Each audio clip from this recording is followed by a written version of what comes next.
Right now, live look at Capitol Hill, where we're learning more about a local connection found in the final review of the January 6 riots. Two Nevada GOP leaders finding themselves in an uneasy situation tonight. This after transcripts of witness testimony into the January 6 investigation were made public. It points to false electors submitting votes in Nevada for Donald Trump during the 2020 presidential election, although Donald Trump lost by more than 30,000 votes, or thereabouts. Our Brett Forrest now joins us in the studio, and these guys, they were invoking the Fifth Amendment a lot here. Yeah, Dana, this is what they were saying. Based on advice from my attorney, I'll be invoking my Fifth Amendment privilege. That phrase uttered hundreds of times by two of Nevada's GOP leaders in these depositions. State Chair Michael McDonald and National Committeeman James DeGraffenreid. Now, McDonald saying it 275 times by my count. Regardless, these documents give an in-depth look at the scope of the committee's investigation because the questions tell the story and how thorough the investigation was. 5 to 50 be advised, Cal Police 1 advised they're trying to breach and get into the Capitol. January 6th, 2021. The culmination of what now appears to be a months-long effort by the Donald Trump campaign and his administration to overturn the results of the presidential election. Dozens of state and federal judges had addressed and resolved all manner of allegations about the election. In newly released depositions, transcripts of everything the committee asked two Nevada Republican leaders, Michael McDonald and James DeGraffenreid, showing the extent of their involvement in coordinating with Trump allies in the days before and weeks after the election. In a text message sent October 30th, 4 days before the election, one of Nevada's 6 fake electors writing, quote, "Been reading more on Electoral College. If things get really sorted up, I could see Sisolak submitting one slate and Secretary of State Barbara Sagafsky having to send our slate," showing there was talk of fake electors even before Election Day. In a December 10th, 2020 email exchange between a post-election Trump attorney and James DeGraffenreid, they acknowledged the fake elector scheme is more problematic in Nevada because state law requires the Secretary of State to participate. The email says, quote, "These technical aspects of state law are unlikely to matter much in the end," showing the fake electors had knowledge their plot was illegal according to Nevada law. Other texts and emails revealing coordinated efforts between multiple battleground states, including Nevada, to stage their own fake elector scheme, all on the same day of December 14th. McDonald also being asked about tweets posted by the Nevada GOP account, like this one, on the day the fake electors staged a ceremony in Carson City, showing them posed for a photo. This tweet, photo, and statement on the Nevada GOP website all being used as evidence in the investigation, and all still staying online, not being taken down. So what's next? We know the House panel sent a criminal referral for Trump to the Department of Justice this week. As we're here in Nevada, it remains unclear if any criminal referrals will be made. So I reached out for comment to Chair Michael McDonald, as well as the attorneys who represented both him and DeGraffenreid. I have not received a response. Okay, as we know, you can get rough sometimes traveling on the I-15 as we take a live look right now, courtesy of Sky 3. But it's going to get a lot worse before it gets better. As you see, we have a bird's eye view right now where big changes are in store next month. It's called Dropicana, and this major traffic project is overhauling the freeway and ramps to Dropicana. Good evening. I'm Crystal Allen in for Jim and Marie tonight. News 3's Kristen Drummond. She's looking out for locals, telling us what to expect. Joining us live from Dropicana and Dean Martin. So, Kristen, let's send it over to you. What's in store for all the drivers? Well, Crystal, a big thing coming for drivers is the closure of I-15 here by Dropicana for 2 days. It's part of the Dropicana I-15 interchange project to help improve this area for drivers. It's a $305 million project that actually started in May. It's meant to widen as well as raise the roads to make it safer for drivers as well as handle capacity. Now, this project is coming to a very critical point that's going to cause a lot of frustrations for drivers next month. Traffic flows freely on Dropicana today, a gateway to the south end of the Strip, but that won't be the case next month during Dropicana. Why the name Dropicana? I love that name. Don't you love that name? It's so easy to remember. Lynette Russell is the Assistant Chief of Project Management for the Nevada Department of Transportation. She warns drivers to get ready for traffic havoc in the area.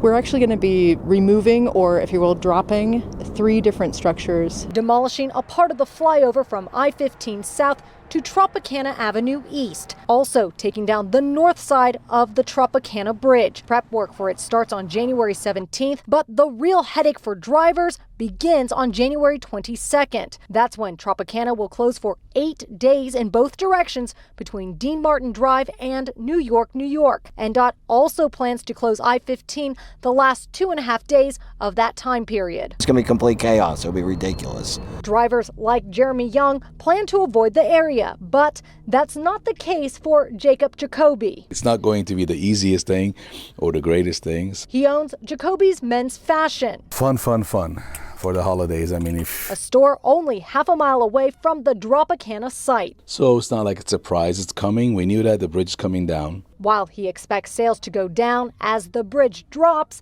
the anticipated traffic may be a business opportunity. So everybody's going to be standing still for a little longer than they hope, and maybe they see us if they haven't seen us in 28 years. Okay, so to make sure you're on top of everything that's about to happen, NDOT actually recommends downloading their app. It's called I-15 Trop. It's very easy, it's free, and contains all the information about the project as well as the latest updates. Now, NDOT also recommends everyone using Waze as well as Google Maps to help you navigate this area once Dropicana begins next month. And in a month and a half from now, Nevada lawmakers begin deciding where money goes in our state. The battle for more education funding, that's been dire here in Nevada. Our Crisis in the Classroom investigative reporter Tiffany Lane joins us here in the studio with more on what our school districts are asking for to get to adequate funding. Yeah, Dana, time and time again, we hear our public schools are not receiving the money they deserve and need. The Nevada Association of School Superintendents, they've submitted what they hope our lawmakers can provide to make sure students receive the education they deserve. The state where money gets thrown around 24/7. The owners of the Vegas Strip, the most secured streets in America, don't have money to support its children. Why do we have enough money to build state-of-the-art sports venues and arenas, yet we plead poverty when it comes to the needs of our children? Those are the concerns coming from you, our viewers, to the Crisis in the Classroom tip line saying, why is education not funded better here in Nevada? Clark County School District Superintendent Dr. Jesus Starr is president this year of the Nevada Association of School Superintendents, or NAS. It represents the top bosses from all 17 school districts in the Silver State. They've put together Invest, a blueprint sent to lawmakers of what is needed to improve student achievement in Nevada. One of the things that we are really making an effort that is a collective body, meaning NAS. Our issues in Clark County are similar as they are in Lyon and White Pines, in Humboldt, in Washoe.